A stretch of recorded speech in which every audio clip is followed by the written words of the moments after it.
जिसके लिए हम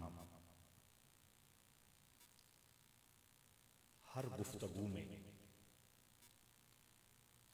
वो बातें सुनते सुनाते हैं जिससे हम सबको अल्लाह के हबीब सल्लल्लाहु तआला अलैहि वसल्लम की ख्वाहिश और चाहत का अंदाजा भी हो जाए और हम अल्लाह से तौफीक मांगते हुए अल्लाह के महबूब के तरीके पर चलना शुरू कर दें।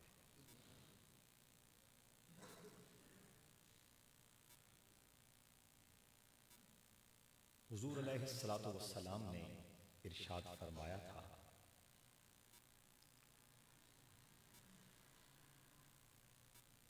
कुल्लुकुम राइन, तुम में से हर शख्स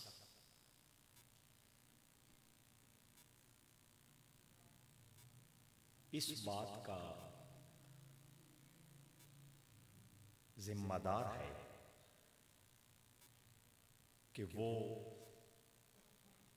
अपने से नीचे जितने लोग हैं उनको सिराते मुस्तकीम की तरफ चलाने की कोशिश करें।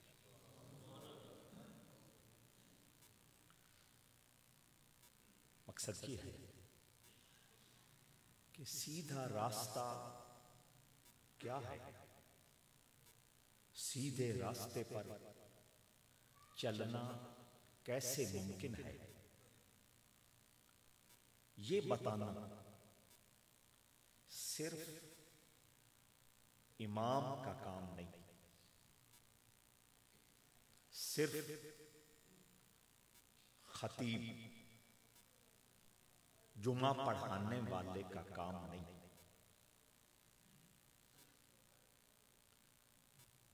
हर वो शख्स जिसकी कोई भी बात मानता है, हर वो शख्स अपने से छोटे को गलत और सही वाज़े करता रहे। उसमें मां है, उसमें बाप है, उसमें बड़ा भाई है, उसमें चाचा है, उसमें मामू है, उसमें मोहल्ले का हर वो शख्स जिसका असर अहले मोहल्ला पर होता है वो भी है।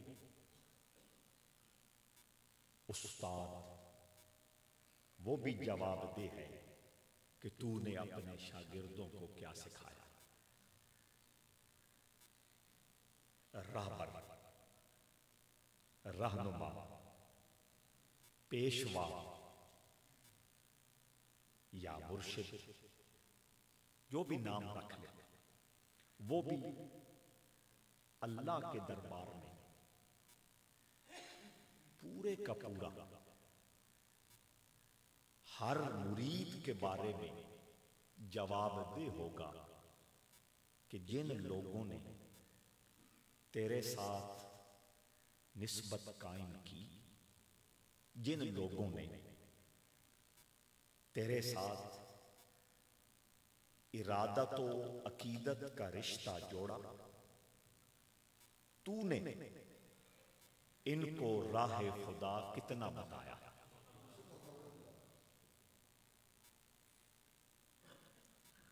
तो हुजूर अलैहिस्सलातु वस्सलाम के इस फरमान की रोशनी में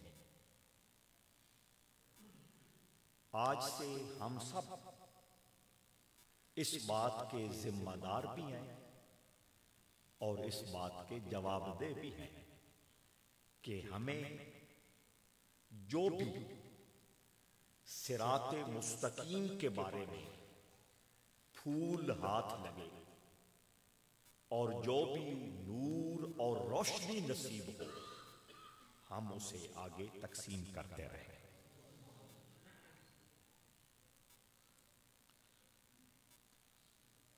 सरकार दो आलम सल्लल्लाहु ताला अलैहि वसल्लम ने अपनी पूरी जिंदगी इसी मिशन को इख्तियार करते हुए गुजारी।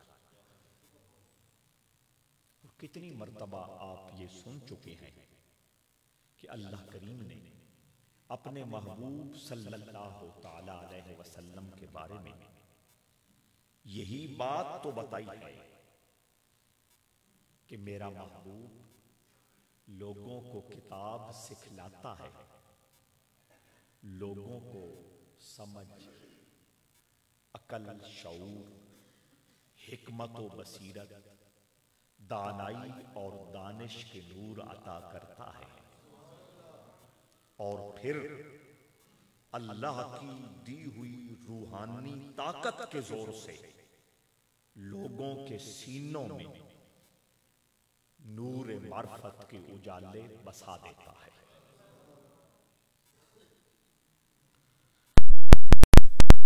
अलैहिस्सलाम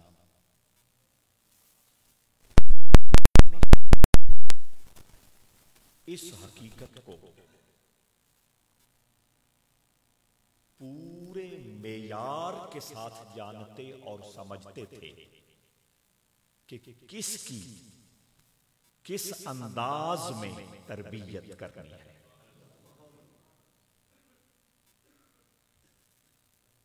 आज का उस्ताद, आज का खतीब और आज का पीर अमूमी तौर पर नाकाम इसलिए है, इल्म भी है, मालूमात भी हैं, समझ आ रहा, इसके बावजूद अमूमन नाकाम है। उसकी कुछ बोलते वक्त, कुछ समझाते वक्त, कुछ सुनाते वक्त ये फर्क नहीं पाता किस करनी है। लेकिन अल्लाह के हबीब सल्लल्लाहु ताला अलैहि वसल्लम समझाने का हर लहजा भी जानते हैं और समझने वाले के मिजाज को भी जानते हैं। बहुत तवज्जो से बात सुनिएगा, समझिएगा और अंदर ले जाने की कोशिश कीजिएगा, क्योंकि आप सब जवाबदेह हैं और आप सब ने इस जिम्मेदारी को निभाना है।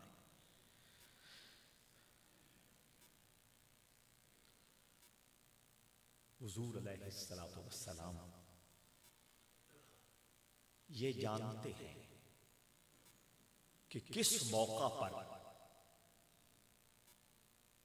गुफ्तगू के जरिए, बातचीत के जरिए लफ्जों का हथियार इस्तेमाल करके दूसरे को खूबसूरत बनाना है। और हुजूर ये भी जानते हैं कि किस मौका पर लफ्जों से नहीं, रवैये से अगले के सीने में खुशबू बसानी है, उसकी खामी को मुकाना है, खूबी को उसके मन में सजाना है। और हुजूर ये भी अच्छे तरीके से जानते हैं यहां लफ्ज नहीं, यहां अमल और रवैया नहीं, यहां अल्लाह की उस ताकत को आजमाना है जो अल्लाह ने मेरे सीने में रखी है।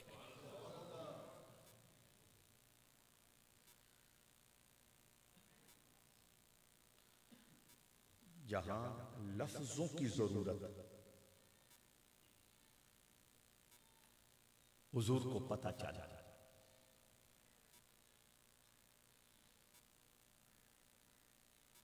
कि सैयदुना सिद्दीक़ अकबर रज़ी अल्लाह ताला अन्हु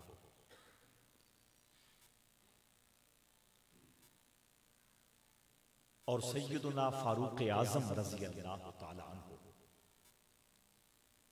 आपस में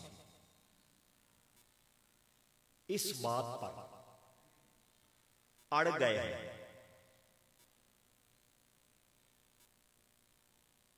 फारूक आज़म कहते हैं, अबू बकर तुम अल्लाह का जिक्र करते हो लेकिन बहुत खामोशी से करते हो, आवाज नहीं आती।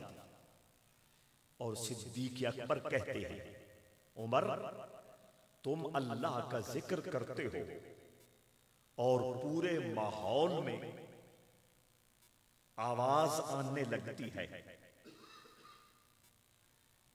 सरकार दो आलम सल्लल्लाहु ताला अलैहि वसल्लम बतौर जज जलवा फरमा हो गए।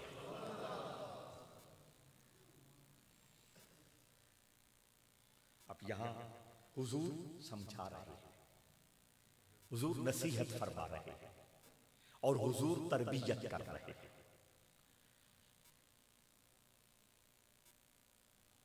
आगे जाने से पहले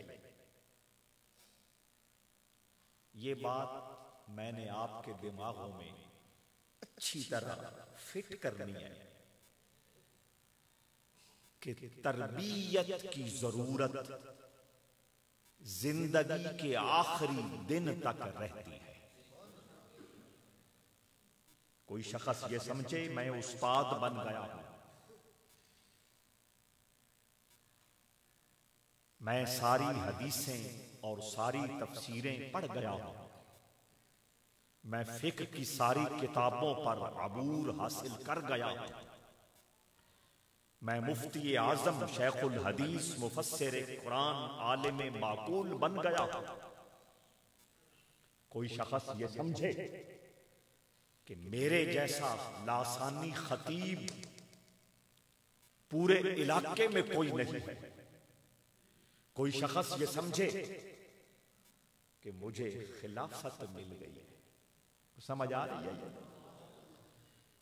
मैं खिलाफत की हकीकत को समझता हूं और कम अज कम जितना ये मजमा इस वक्त मौजूद है मैं ये दावा कर सकता हूं कि खिलाफत की हकीकत, खिलाफत की अहमियत और खिलाफत की अजमत मुझसे बेहतर कोई नहीं जानता।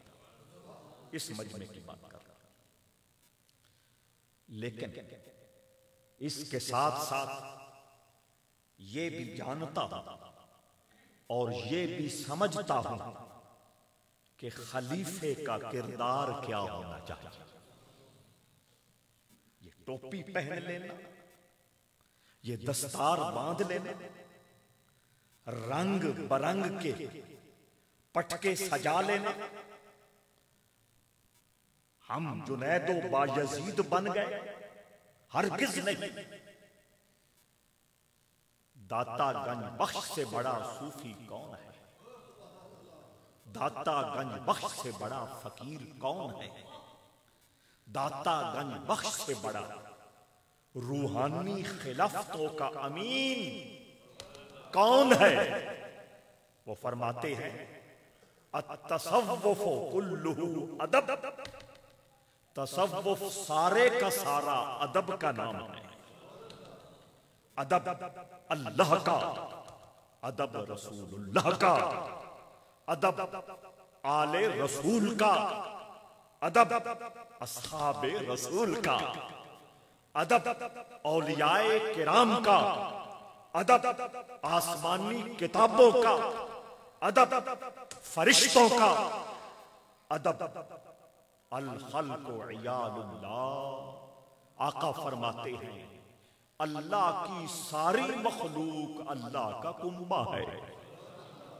जब अल्लाह का अदब लाजिम हो गया तो अल्लाह के साथ निस्बत रखने वाली हर चीज काबिले एहतराम हो गई। जुनैद बगदादी तंग रास्ते से गुजर रहे हैं, सामने से कुत्ता आ जाता है, फिक्रमंद हो गए, रुकता हूं, कुत्ता जिस्म के साथ कपड़ों के साथ लगेगा, कपड़े नापाक हो जाएंगे, अगर चलता रहता हूं तो कपड़े नापाक हो जाएंगे, रुकता हूं, कुत्ते को भगाता हूं, ये भी मेरी तरबियत नहीं है। फिर सोचा कुत्ता ही है, मैं अशरफुल मखलूकात हूं, रसूलुल्लाह का उम्मती हूं, तहारत और पाकीज़गी शरीयत का हुक्म है, इसको हटा देता हूं। कुत्ते को अल्लाह ने बोलना सिखा दिया। वो कहने लगा, मेरा वजूद आपके कपड़ों के साथ लगे, कपड़े नापाक हो जाएं, पानी से धोए जा सकते हैं, लेकिन अल्लाह की मखलूक के बारे में जो अपने दिल में एक हिकारत वाला मफहूम आया है, अल्लाह के दरबार में इसका जवाब कैसे दे? ये खिलाफतें हैं। आपको समझ आ जाए? खैर, फिर बात दूर निकल जाएगी। मैं अर्ज कर रहा था कि कोई शख्स उम्मत के अंदर जितने ओहदे पे पहुंच जाए, जितने मकाम पे पहुंच जाए, जितने ऊंचे मनसब पर पहुंच जाए, उसको जिंदगी के हर मोड़ पर नसीहत और तरबियत की जरूरत रहती है। अल्लाह के हबीब सल्लल्लाहु अलैहि वसल्लम ने कितना खूबसूरत, कितना लतीफ इशारा किया। फरमाया, उतलुबुल इल्म मिनल महदी इलल लहद। आका फरमाते हैं,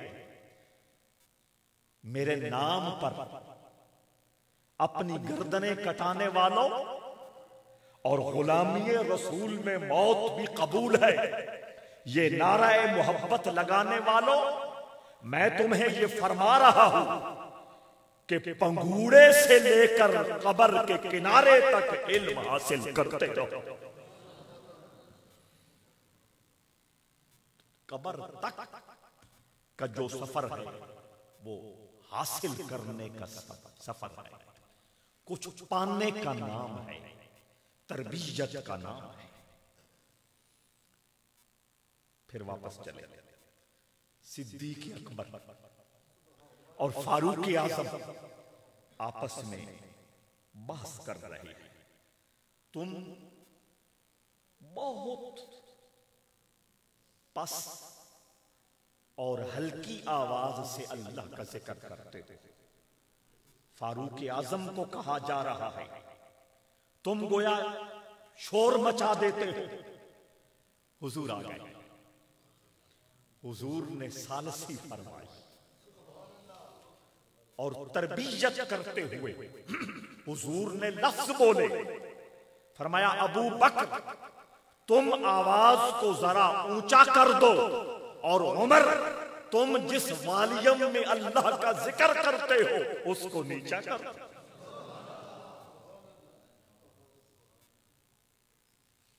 तो अगर सिद्दीक को फारूक को तरबियत की जरूरत है, तो हमारी औलाद तरबियत से क्यों गाफिल है? हमारे शागिर्द तरबियत से क्यों महरूम है? और पीरों से निस्बत रखने वाले मुरीद तरबियत की लगाम से अपने आप को आजाद क्यों किए फिरते? दोस्तान अज़ीज़ वक़ार,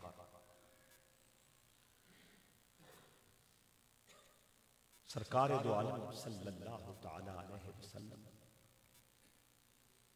रवैये से भी तरबियत करते हैं। उसकी कई मिसालें हैं। एक मिसाल कई मर्तबा पहले मैंने अर्ज की है, दोहरा रहा। कि हुजूर मस्जिद में जलवागर है।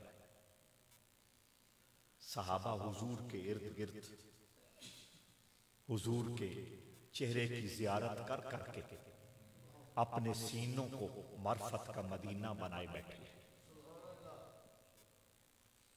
कोई शख्स आया, पास बैठ गया। थोड़ी देर के बाद उसे पेशाब की हाजत हुई।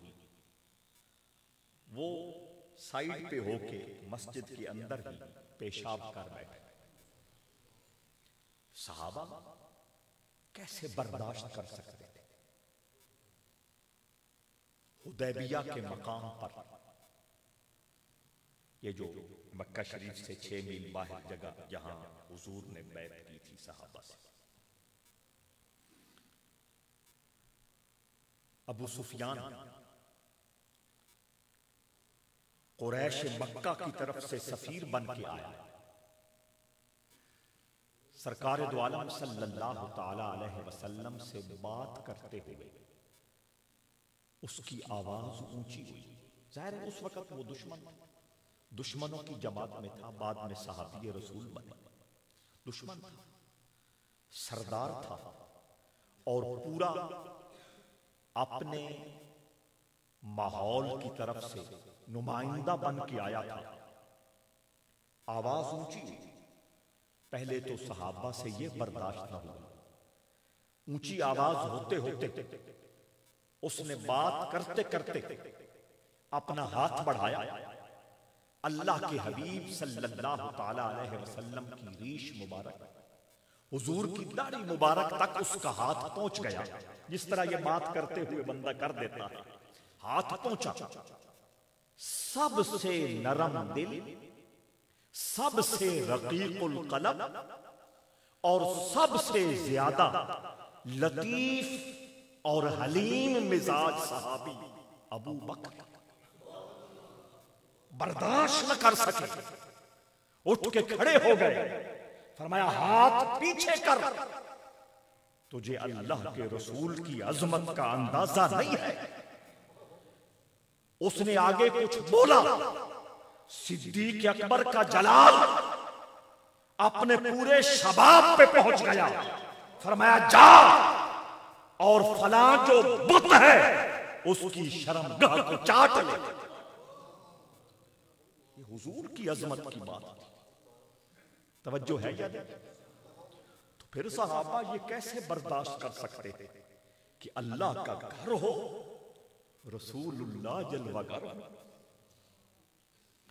और इस लोकेशन में, इस बावकार माहौल में और इस नूर नगर में ये शख्स ऐसी हरकत कर दे। सहाबा खड़े हो गए। उन्होंने अपने बाजू ऊपर करने शुरू कर दिए कि अब हमने इससे कुछ मुकना है। जिनके पास हथियार थे उन्होंने वो सौंत लिए कि हम इसकी जिंदगी का चिराग गुल करके रहेंगे, इसको कब्र के किनारे तक पहुंचा के दम लेंगे। सरकार दो आलम सल्लल्लाहु तआला अलैहि वसल्लम ने जब ये कैफियत देखी, सहाबा का ये गुस्से भरा लबो लहजा और अंदाज देखा, लफ्ज नहीं आंखों का इख्तियार इस्तेमाल फरमाया। किसी से ये नहीं कहा ठंडे हो जाओ, आराम से बैठ जाओ, खबरदार आगे न बढ़ना। जितने वो मुजाहिद जज्बाती कैफियत में, जलाली अंदाज में आगे बढ़ने की कोशिश कर रहे थे, आंख भर के देखा हर मुजाहिद, हर आशिक रसूल और हर सहाबी अपने अपने मकाम पे यूं खड़ा हो गया जैसे पत्थर हो गया है, और जिस्म यूं साकित के काटे तो लहू नहीं, गोया रगों में खून चलने ही नहीं पा रहा।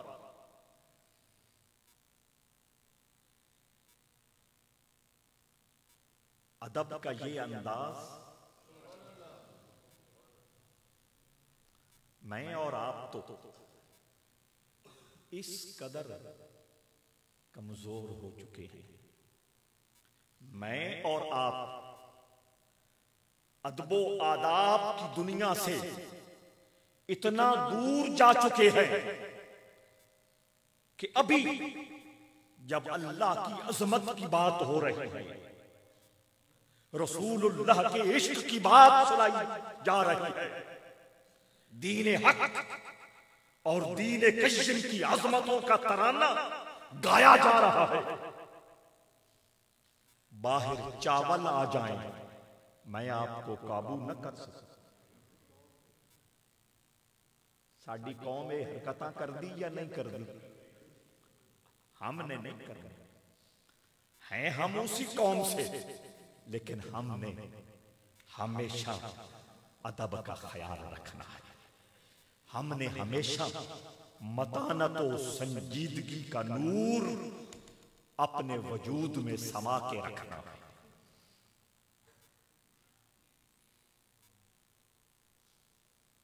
फिर मैं आपको याद करा देता हूं, 2-3 घंटे इंतजार के बाद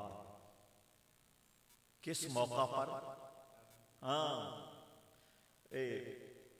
अपना गुलाम अली और गुड़ गए, इन्हें समझ आ गई भी के गल शादियों के मौका पर। किस मौका पर?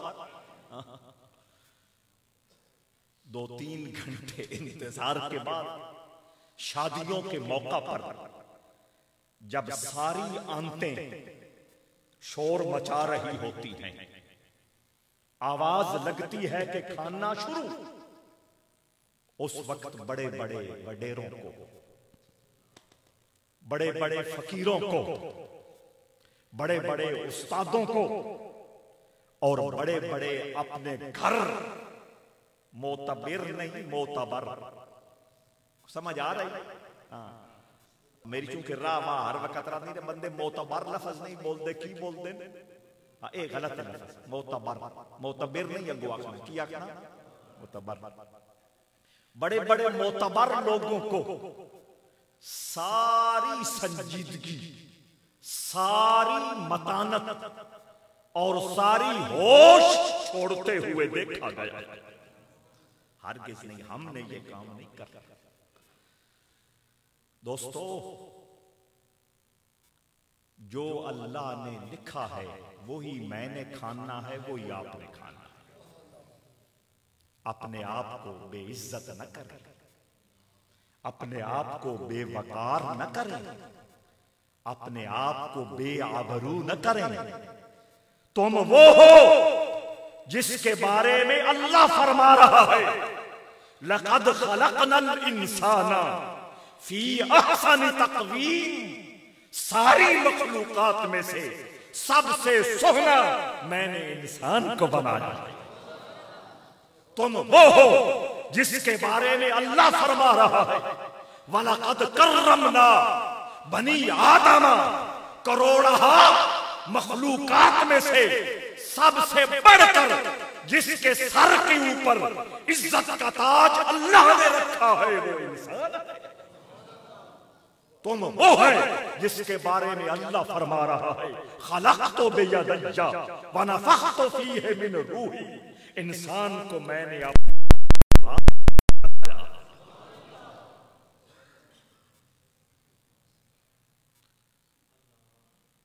अच्छी तकरीर सुनने को मिल जाए, पता हो या ना हो कि ये बला कौन है, हम हाथ मिलाना इज्जत समझते हैं। को समझ आ रही है? और हाथ चूमने की कोशिश करते हैं, और अल्लाह कह रहा हो कि इंसान का पेकर मैंने अपने दोनों हाथों से बनाया। अपनी शान को ना भूलो, अल्लाह ने जो इज्जत दे रखी है उसको इग्नोर और नजरअंदाज न करो। अल्लाह ने जो वकार दे रखा है उसको कभी भी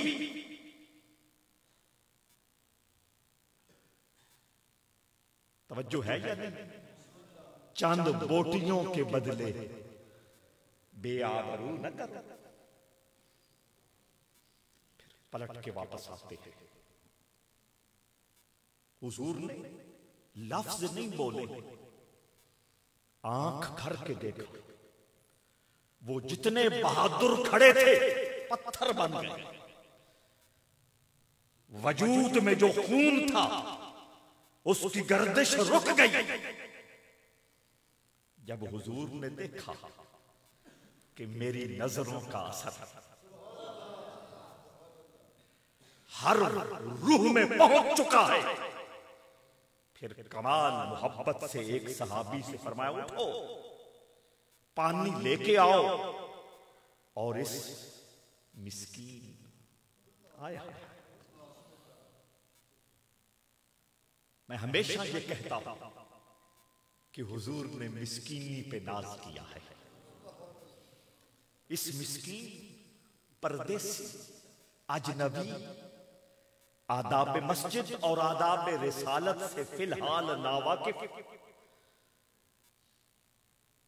इंसान पर रहम करो और इसकी आंखों के सामने मस्जिद का फर्श धोना शुरू कर।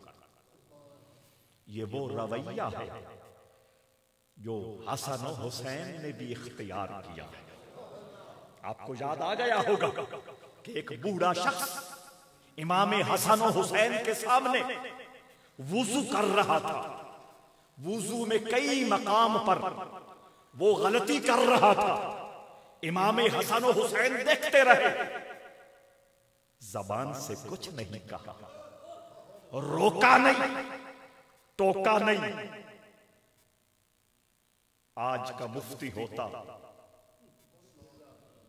आपको समझ आ? खुदा के लिए अपने मिजाज को बदलो।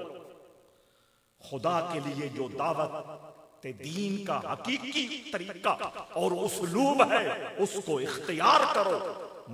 माहौल में मोहब्बत का नूर बिखर जाएगा।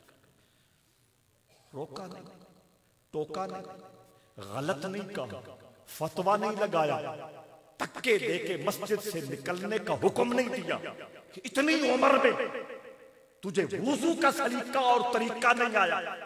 जब वुजू कर चुका, हसन और हुसैन कहने लगे, बाबा जी हम छोटे हैं। आया,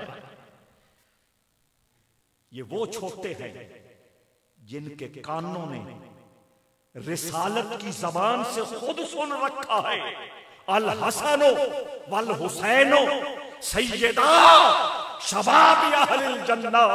हसन और हुसैन जन्नती नौजवानों के सरदार। और सरदार वही होता है जो खुद को छोटा समझता है। मासा होके तोला बनना ये अखलाकी तौर पे सबसे बड़ी कमजोरी और गिरावट। समझ आ रही है या नहीं? जितना अल्लाह उरूज अता करे, शान बढ़ाए, मकाम ऊंचा करे, इज्जतें दोबाला करे, राठ मोमिन वो है जो अपने आप को झुकाता चला जाता है। और अल्लाह का नबी ऊपर से खुशखबरी देता है, बशारत देता है, मन तवाज़ा लिल्लाह फ़क़द रफ़अहुल्लाह। जो अल्लाह के लिए झुकता है अल्लाह उसे और ऊंचा करता है। तुम कुछ भी करके देख लो, तुम हर मंसूबा बना के देख लो, तुम हर पॉलिसी बना के देख लो, तुम जगह जगह रुकावटें और बैरियर रख के देख लो, अगर सच्चा मोमिन अल्लाह की रजा के लिए झुकता है अल्लाह खुद बुलंदियां अता करता है। और दुनिया मुंह में उंगलियां डाल के देखती है कि हुआ क्या। ये जहान है असली जहान। इसकी तरफ अपने आप को बड़ा करने के लिए, अपना नाम निकालने के लिए, अपना शोर-शप्पा बढ़ाने के लिए टाउट बनाना, पैसा खर्च करना, अल्लाह के बागियों से दोस्तियां, ये क्या दुनिया है? उस ज़ाते पाक से अपना रिश्ता मजबूत करो जो हर खजाने का मालिक है। उस ज़ाते पाक से अपना ताल्लुक मुस्तहकम और मजबूत करो जिसके हाथ में इज्जतों का सौदा है। कुछ समझ आ रही है नहीं? बात भाई आज भी यही है, कल भी यही है, परसों भी यही है। समझने की कोशिश करें। हसन और हुसैन करीमैन कहने लगे, बाबा जी हम उम्र में छोटे हैं, शायद हमें वुजू का पूरा सलीका और तरीका नहीं पता। हम आपके सामने वुजू करेंगे, जहां कोई फर्क, जहां कोई गलती, जहां आदाब मुस्तहबात और सुनन में कोई कमजोरी महसूस हुई, आप हमें बता दीजिएगा ताकि हमारा वुजू वुजू बन जाए। बाबा जी देखने लगे, हसन और हुसैन ने वुजू किया। उसके बाद फिर बाबा कभी हसन के हाथ चूमता है, हुसैन के कदमों को छूता है, उनकी आजमतों को दिल की गहराइयों से तस्लीम करके रसूलुल्लाह की आल से मोहब्बत। अगर हम अपनी औलाद को, हम अपने शागिर्दों को, इतने लोग जुड़े मुस्तकीम की तरफ चलाना शुरू करें तो ये सारा माहौल मोहब्बत नगर बन जाए। ये शिकवा खत्म हो जाए, औलाद डाढ़ी, औलाद नाफरमा, औलाद तजम्मी आई ठड्डियां अमामा अमन असी तो सड़ बल गए। ये बातें होती है या नहीं? इसमें औलाद का कसूर बाद में होगा, पहले मेरा कसूर है कि जो कहना था उनको नहीं बताया, जो सुनाना था उनको नहीं सुनाया, जिस रास्ते पे चलाना था उनको नहीं चलाया। बात लंबी हो गई, वक्त बिल्कुल अपने इख्तिताम को पहुंच गया। मैंने 3 चीजें अर्ज की थी कि मेरा रसूल एक तो ये फरमा रहा है कि हर बड़ा किसी भी एतबार से बड़ा है, वो अपने छोटों के बारे में कयामत के दिन अल्लाह के दरबार में जवाब देगा कि तूने इन्हें क्या बताया। दूसरा मैंने अर्ज ये किया था कि सरकार दो आलम सल्लल्लाहु ताला अलैहि वसल्लम ने सिखलाने के, समझाने के, अच्छा मुसलमान बनाने के और तरबियत का उस्लूब जो हुजूर ने इख्तियार किया, कभी हुजूर लफ्जों से समझाते हैं, कभी हुजूर रवैये से समझाते हैं, और जहां लफ्ज और रवैयों से समझाना न हो वहां अल्लाह की दी हुई ताकत से समझाते हैं। हम अगले जुमे इंशाअल्लाह यार जिंदा सोहबत बाकी अपने मौजू का रुख उसकी तरफ करेंगे। अल्लाह हमें ऐसा मुसलमान बनने की तौफीक अता फरमाए जैसा मेरा रसूल चाहता है। इसाले सवाब।